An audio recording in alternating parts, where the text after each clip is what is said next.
Tales of D, because I can't leave him alone. If you're out there, love you man, get back in touch. So we're playing this game, and we find this castle on top of a cliff, and D, he finds in one of the rooms there's these racks and racks and racks and racks and racks of wine bottles.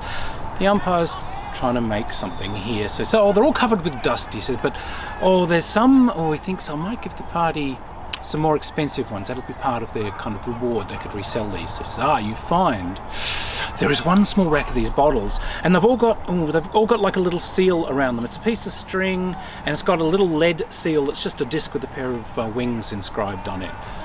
So D sort of, I'll stand so the others can't see those bottles.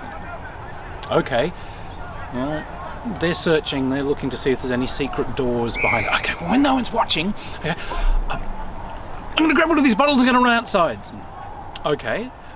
There was a cliff, yeah. I'm going to run out into the cliff where no one else can see me. He says, all right, fine. What do you do now? He said, I take off that amulet that's on the bottle. All right. He says, right. I'll thread some more string or something. Now, I'll put the amulet around my neck. Yeah. Do I feel like I can fly? Yeah, so, what's your wisdom? Says, my wisdom's about 5. You don't know. Maybe. Said, all right, look, I'll walk up near the edge of the cliff, and I'll start jumping up and down, flapping my arms. Jump and flap, jump and flap, jump and flap. Do I fly? The umpire hides his dice. Like, no flying yet. And Derek says, wait. Yeah, of course. You must think I'm pretty stupid. The umpire said, I was wondering what you were up to. Wings go on your back. I'll put the amulet so that the thing's at thy back. Now I jump up and down and fly. Jump up and down. Do I fly? No, D, you're not flying. So, right. Because I'm not invested in it enough. I'll go to the very edge of the cliff and I'll hook my toes over the very edge. And I'm going to close my eyes, I'm going to spread my arms, I'm just going to think about the freedom of flight. Just clear my mind. And now, with my eyes closed, right at that very edge of the cliff, I'm going to jump and flap my arms, jump and flap my arms, jump and flap my arms. The umpire says, all right, I'm not touching this. Derek, make a dexterity roll, please. Like, I majorly failed that. It says, Derek, what? You feel freedom like you've never felt before. All weight leaves you. There's no gravity, and the wind is just rushing past your hair. You can feel your robes fluttering. That's amazing. I open my eyes. What do we see? The umpire says, rocks. So, yeah, he was consistent. I will definitely give him the fact he was consistent.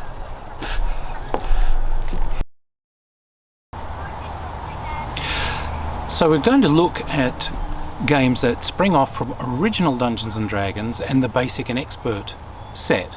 We'll look at some that have come from advanced D&D later on. The thing with advanced Dungeons & Dragons is that it overwrote the previous versions of the game. We started, as we saw, with our original books, which came from those wargames roots, so therefore sometimes they continued to refer back to rule sets that you might not have had, and essentially to a wargaming miniatures on tabletop Geist, which was starting to be at odds with the actual game experience for people who were just playing role-playing games.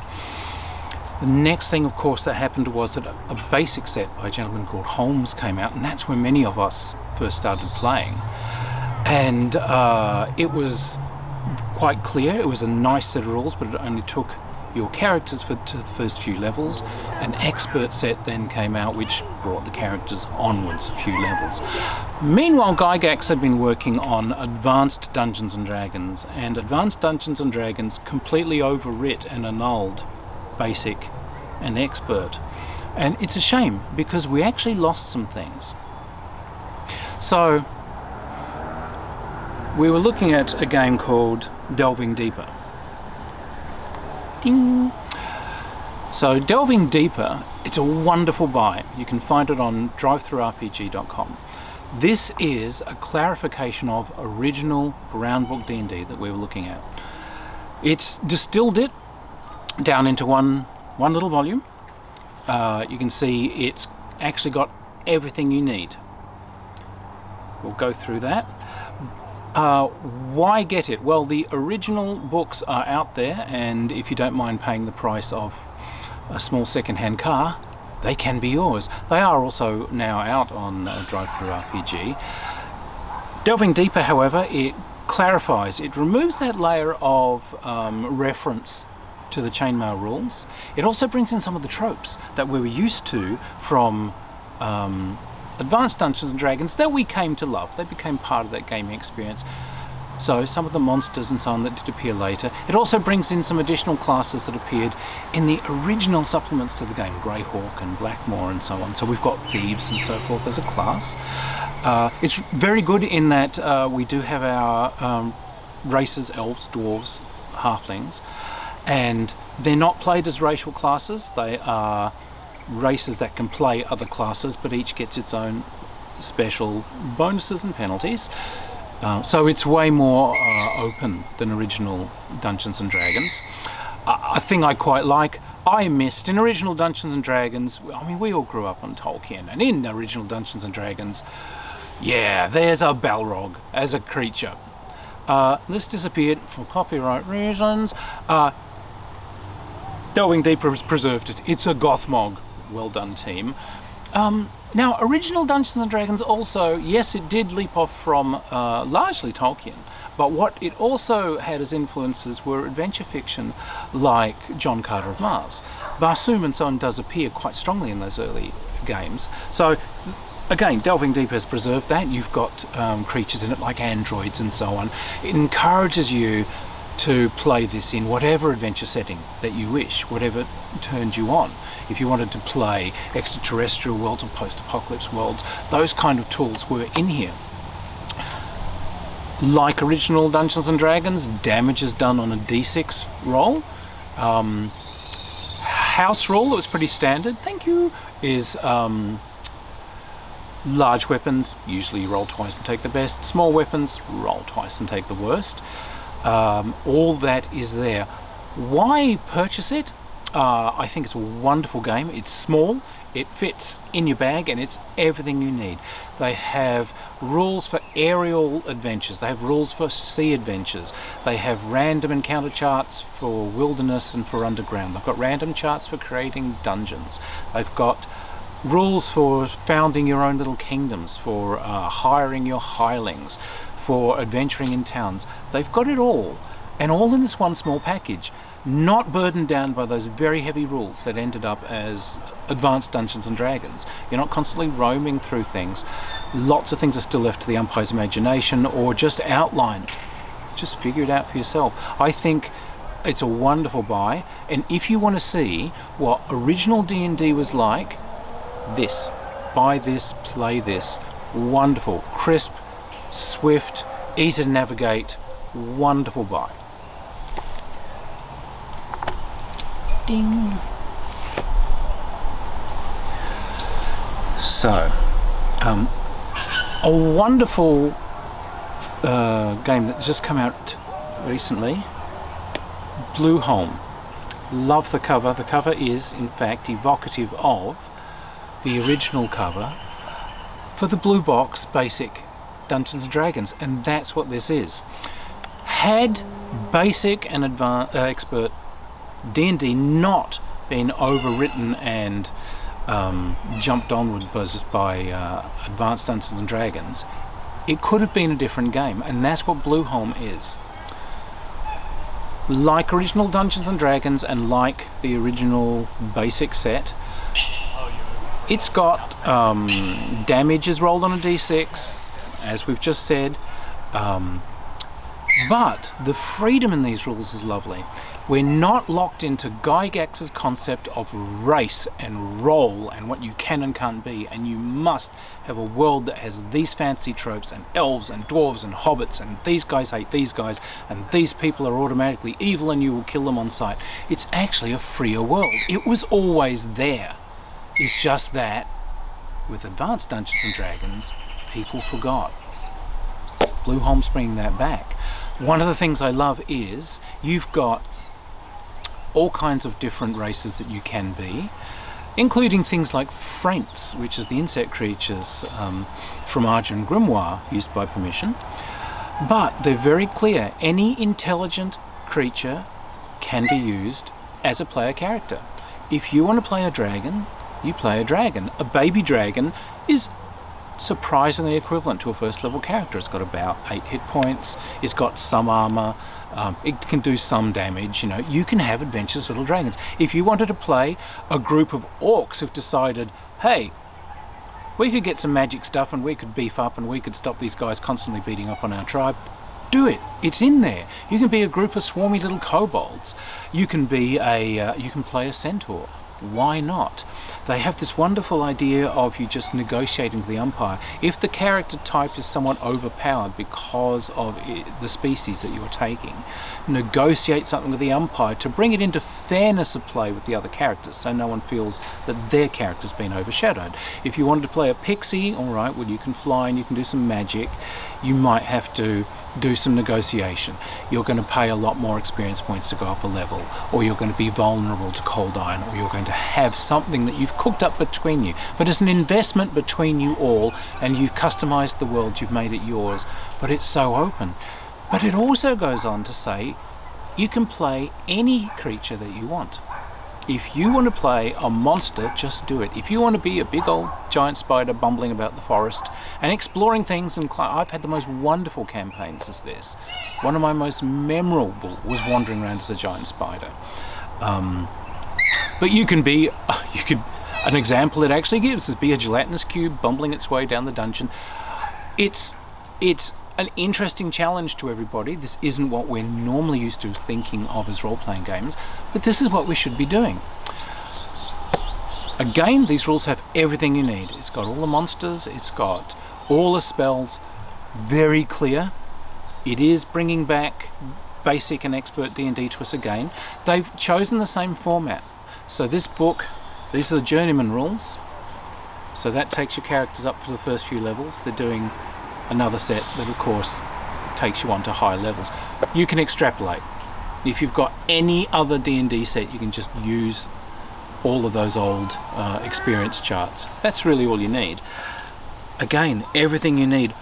Fantastic buy and a beautiful look at what D&D could have been without suddenly abandoning all of that freedom of imagination.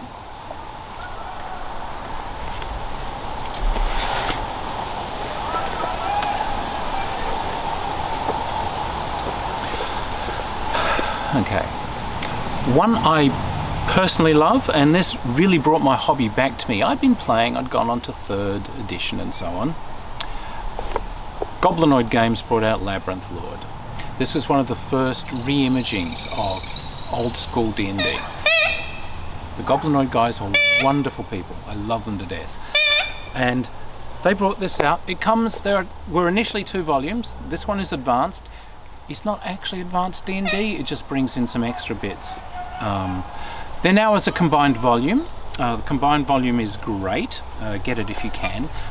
Problem with the 2 volumes is that you end up skipping back and forth looking for material that you know should be there. A spell that you're pretty sure exists. You're going to maybe lose that investment in the narrative as you do the jolly paperwork. On the other hand, it is quite useful sometimes keeping the 2 basic and advanced sets of rules separate.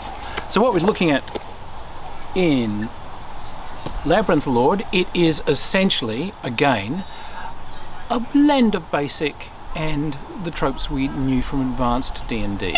It's not strictly advanced D&D. The basic book brings in the character classes that you're used to, and it uses the very, very old original D&D trope of using races as classes. Dwarves and elves and so on are their own thing as halflings. So the elves, at the start of each session, decide if they're going to be working as a magic user or as a fighter. What are you doing today? So it's got some flexibility. They're trying to stay in terms with what they saw from Elrond, from Legolas, from these Lord of the Rings tropes. And they were trying to differentiate Gimli the dwarf from, Boromir and Aragorn. What makes these guys different?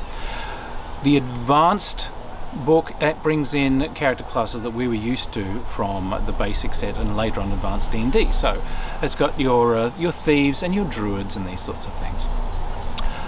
The game has geodesic dice used to express the damage of weapons, so daggers do a d4, longswords do d8, etc. So it's moved onwards from basic in that.